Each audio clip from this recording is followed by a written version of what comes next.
Howdy, my fellow time travelers!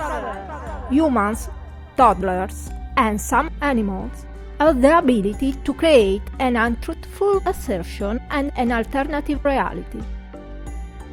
Let's find out about how lies are created to make a complicated universe of falsehoods.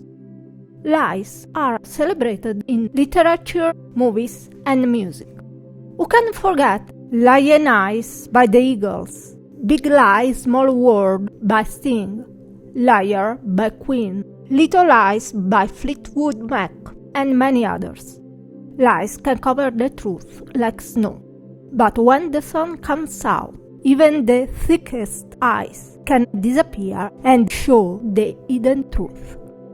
Who is the most notorious liar in history? Well, for sure, he's one of the most common, and this fictional character gave birth to the Pinocchio paradox. If Pinocchio were to say, "My nose grows now," this phrase can't be false because Pinocchio is a liar if it doesn't. And if it starts to grow, it becomes true, thus keeping it from growing in the first place.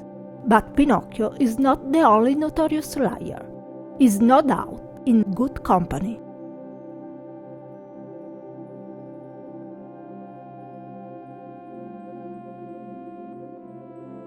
Dead Bunny will bring the rest of these sweet little lies to you today.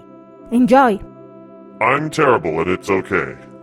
One of the most remembered scandals in American history was imbued with lies like water in a sponge. Writers, directors, and musicians found inspiration from it and gave birth to masterful works such as the film 8 Men Out, where in 1919 at the World Series, 8 members of the Chicago White Sox baseball team started to play uncharacteristically bad. So bad that some people insinuated there was something fishy, and it was the beginning of a White Sox scandal, where the team perpetrated one of the greatest frauds and scams of all time. Eddie Saccott, the pitcher and one of the players involved in this scandal, testified that they took a bribe of $100,000, nearly $1.5 million today, to throw the games for those betting against it. He said to a grand jury, "I don't know why I did it," one of the most common answers for liars. The world of lies and liars is so complex and incredibly odd sometimes, so it's time to go deeper into this universe of alternative facts.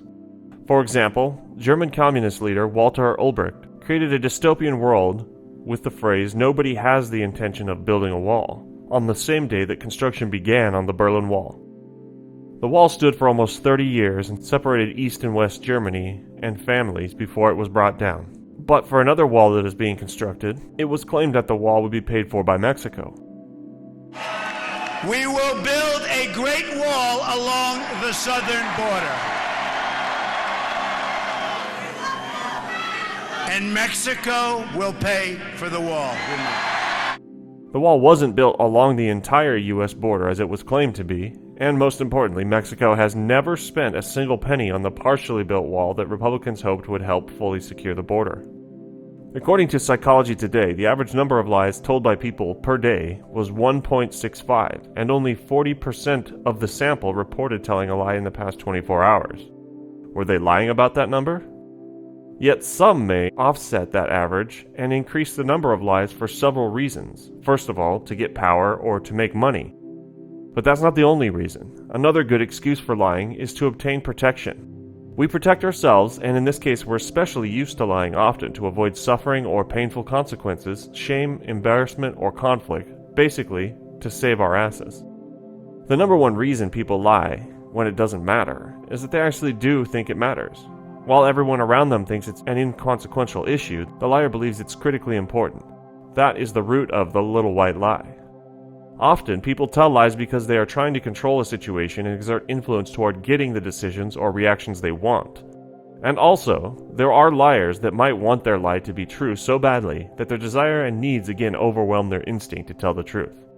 Basically, according to scientific studies, adults lie 10 times per week. And we know that statistically men and women are equally adept at lying and are equally likely to lie about sex-specific issues such as body weight, financial status, sexual experience, etc., which may come from an evolutionary import. But is lying more prevalent now than in the past, and is it more insidious? There are more people in the world than ever before, so odds are good that there are more lies told than ever before.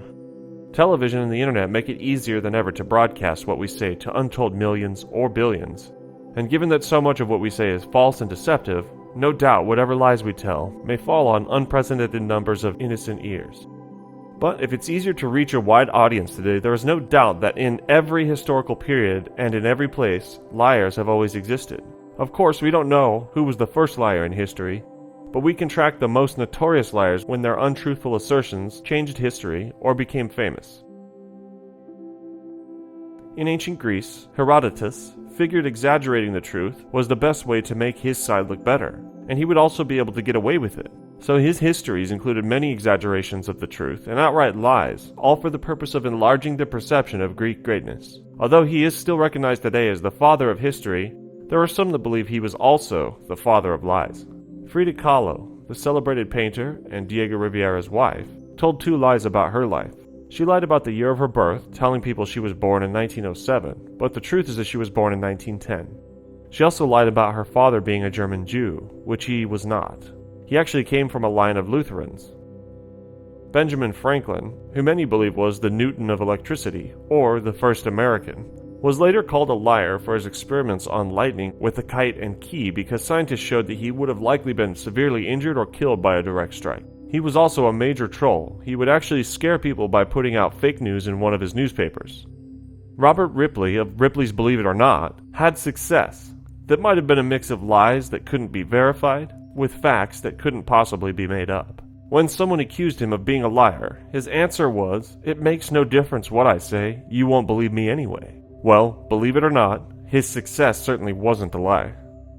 But if we're looking for great imposters in history, well, the list would be very long, and one of those, without a doubt, is Anna Anderson, better known as the Grand Duchess Anastasia, the only surviving member of the Russian royal family after the Romanov murders. For more than 6 decades until her death in 1984, Anderson explained that she had survived because she and her sisters had jewels sewn into their corsets, making them difficult to pierce. When bullets didn't kill her, the assassins attempted to end her life by bayonet, but the blades were blunted. She pretended to be dead, revealing herself to a soldier sent to take away the bodies. That soldier helped Anderson escape, and she said she had come back to Berlin to seek out relatives, but was worried they wouldn't recognize her, so she tried to end her life. When someone proved she was unable to speak Russian even though she could understand it, she defended herself by saying she would no longer speak it because it was the language of those who had killed her family. In 1990, after her death, the DNA test proved she definitely was a liar. At what age do we start lying? Studies reveal that some toddlers begin lying before they are 2, and by the age of 4, more than 80% of children lie at least sometimes. The evidence strongly suggests that kids begin experimenting with lying as a natural consequence of cognitive development. In particular, lying is connected with a child's ability to know what people are thinking. The earlier that children develop advanced insights into how other people think, the sooner they begin testing their abilities to deceive. But humans are not the only liars. A 2017 study published on animal cognition found that even our sweet little dogs can lie to you. In particular, their ability to deceive humans comes in handy to get what they want. But dogs can also recognize liars, and perhaps this is the reason that some don't have a dog.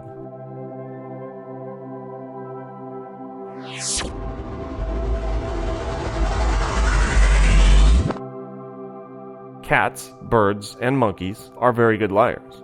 But the perfect example of a liar in nature is the orchid mantis.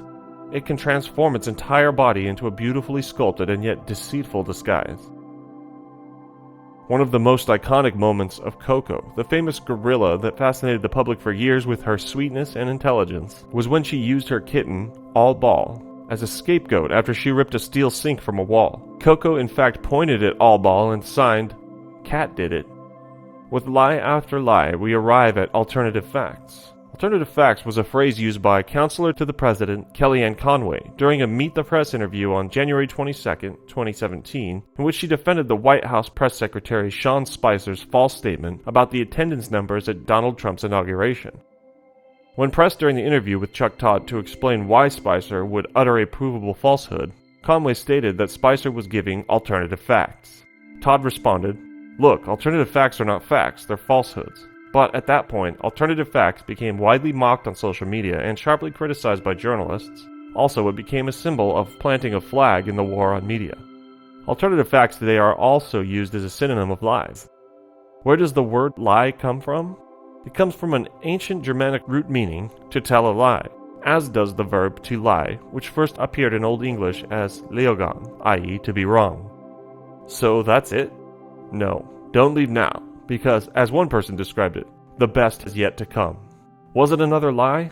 I sought this office to restore the soul of America, to rebuild the backbone of this nation. Maybe not.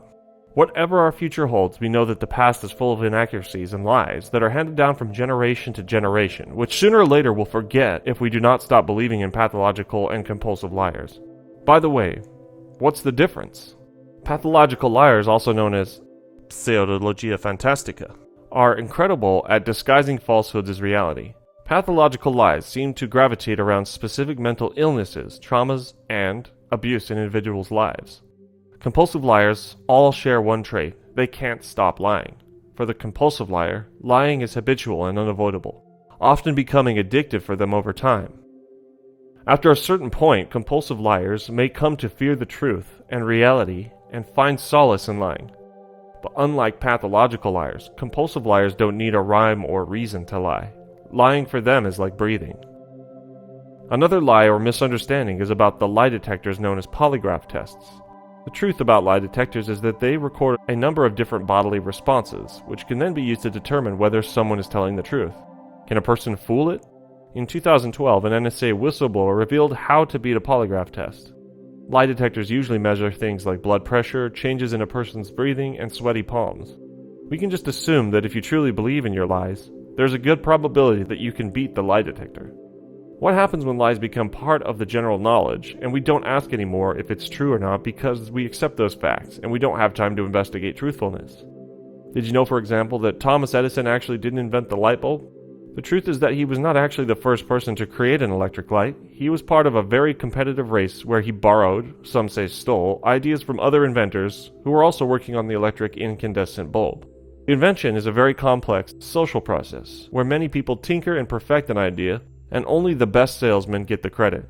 Edison was a very strong marketer, and he was able to deliver the message that he invented the light bulb, and it stuck.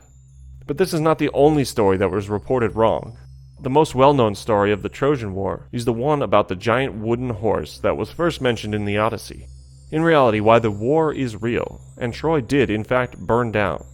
The horse is likely nothing more than a myth, a result of the epic being transmitted orally for many years before eventually being written down. Another example is the story of Van Gogh's severed ear, which is legendary in the art world, but he neither cut it off himself nor mailed it to his girlfriend. Historians now believe that his friend and fellow painter Paul Gauguin sliced off his ear with his sword when the two got into a fight.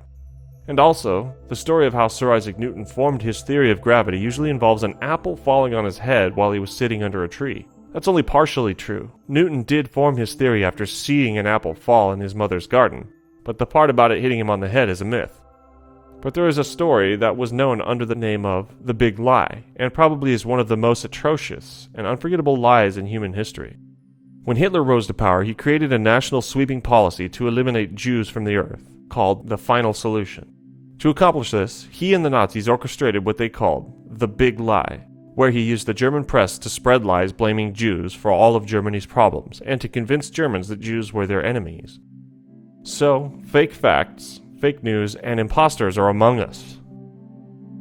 How do you defend yourself? Pay attention to where your news is coming from, and find other sources to compare to. Don't believe in facts without evidence, and read beyond the headlines. In fact, read between the lies. Was all of this the truth, or just more lies? One thing's definitely true: penguins run the global cabal that enslaves humanity. At this point, I have a question. Do you have an answer? What do you think is the most powerful lie in history? Leave a comment now, your opinion matters. And if you want to become a time traveler, don't forget to like, subscribe, and share this strange new story told by an alien and her imaginary friend, a pair that otherwise can't be found anywhere. If you would like to support us on Patreon, you can find a link in the description, as well as our store. In our store, you can get an exclusive Christmas-themed t-shirt, sticker, and mug. And of course, stay safe with a MyStoryYourStory mask. If you like this video, please give it a thumbs up. If you don't, press thumbs down twice. just to be sure. Take it easy. Peace. Oh, by the way, I'm an alien. But not that kind of alien.